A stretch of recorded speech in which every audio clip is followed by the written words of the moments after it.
نہایت ہی واجب الاحترام بزرگان دین اور نوجوان ساتھیوں، آج 15 شعبان المعظم جمعۃ المبارک کا دن ہے۔ مشائخ یہ فرماتے ہیں کہ جس طرح سورج کے نکلنے سے پہلے سورج کی روشنی دنیا میں پھیل جاتی ہے،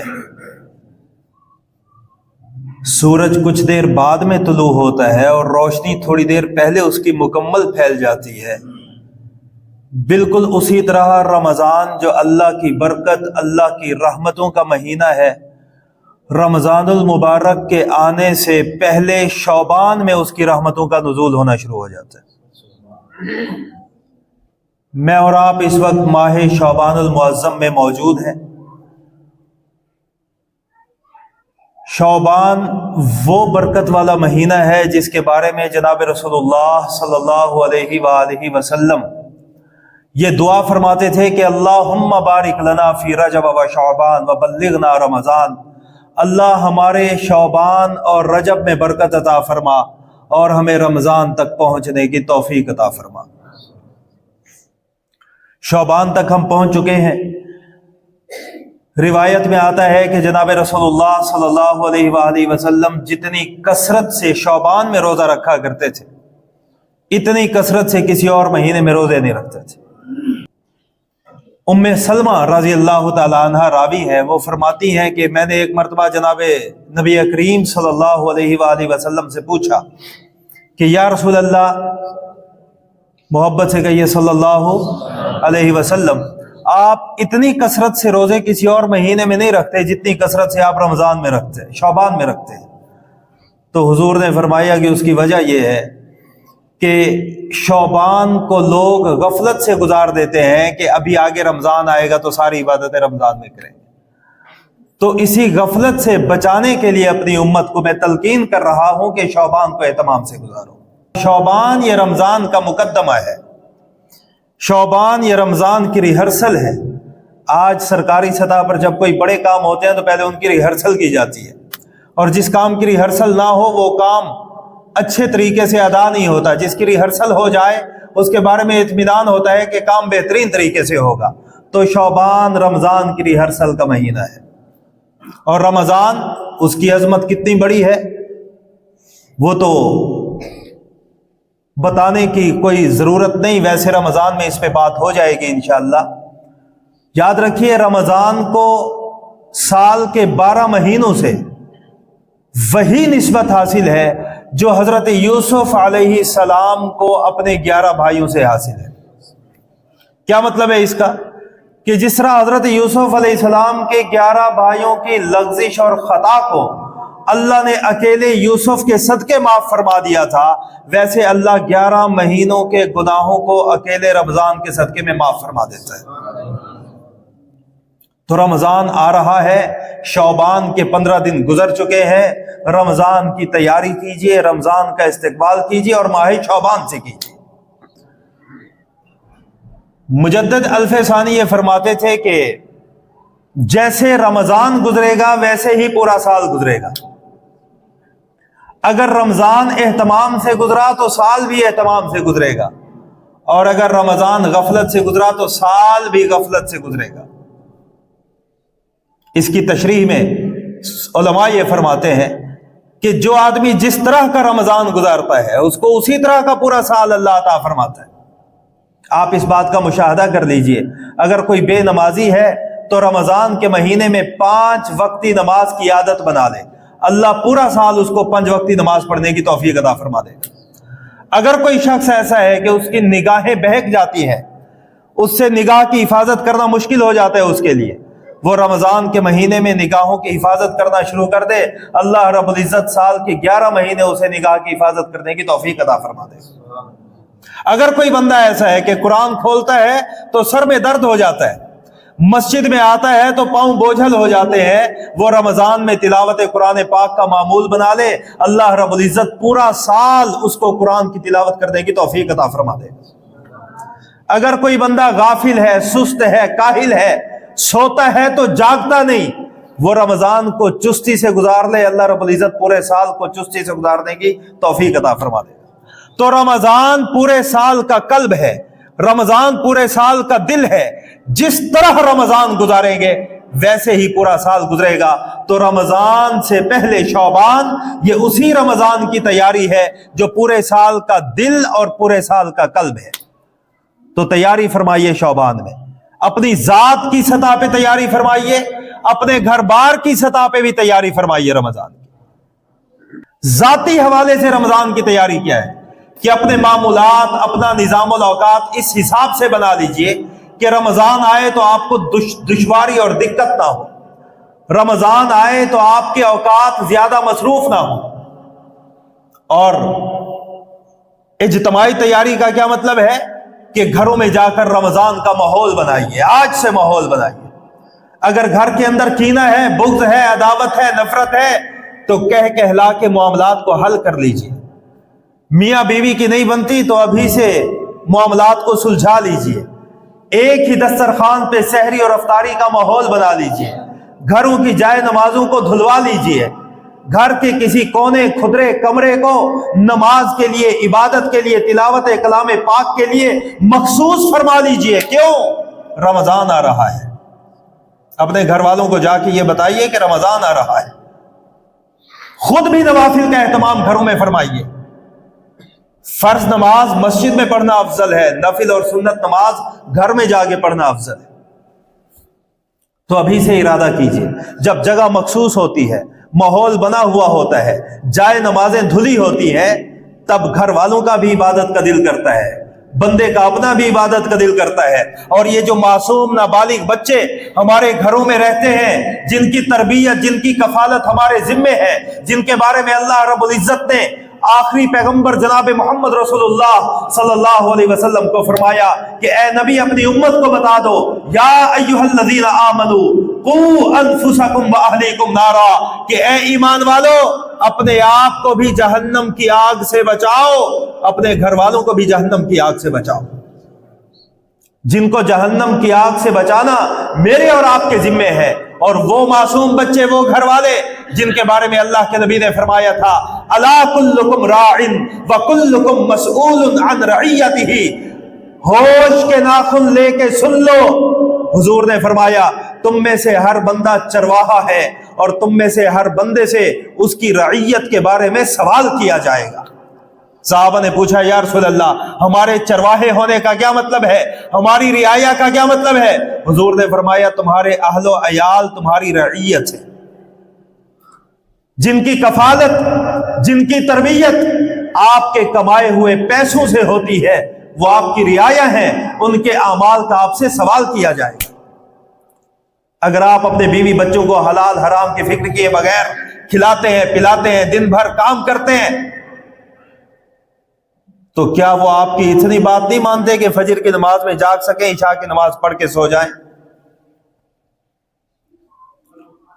یہ کیسی افتاد آن پڑی ہے کہ آج باپ اپنے بچوں کو نہیں سمجھا سکتا، شوہر اپنی بیوی کو نہیں سمجھا سکتا، اور شوہر اور بیوی دونوں مل کر اپنے بچوں کی تربیت نہیں کر پا رہے۔ رمضان آتا ہے غفلت میں گزر جاتا ہے۔ حاجی صاحب کو توفیق ہے، صف اول میں آئے گا، نماز پڑھے گا، لیکن حاجی صاحب کے گھر میں کیا ہو رہا ہے؟ حاجی صاحب کو اس کی کوئی پرواہ نہیں، جبکہ میں نے قرآن کی آیت آپ کے سامنے پڑھی ہے قوا انفسکم واہلیکم نارا، صرف اپنے آپ کو نہیں بچانا، اللہ فرماتے ہیں اپنے آپ کو بھی جہنم کی آگ سے بچانا ہے، اپنے بچوں کو بھی جہنم کی آگ سے بچانا ہے۔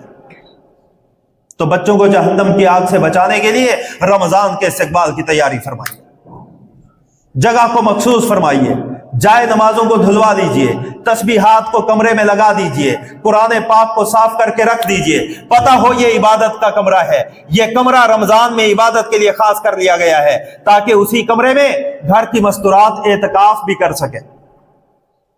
عورتوں کا اعتکاف مسجد میں ہوتا ہے، اللہ معاف کرے ہمارے گھر میں ہر چیز کی جگہ ہے حضرت، ہم تو وہ لوگ ہیں کہ ہم نے پیشاب اور پاخانے کی جگہ بھی اپنی بغل میں بنا رکھی ہے۔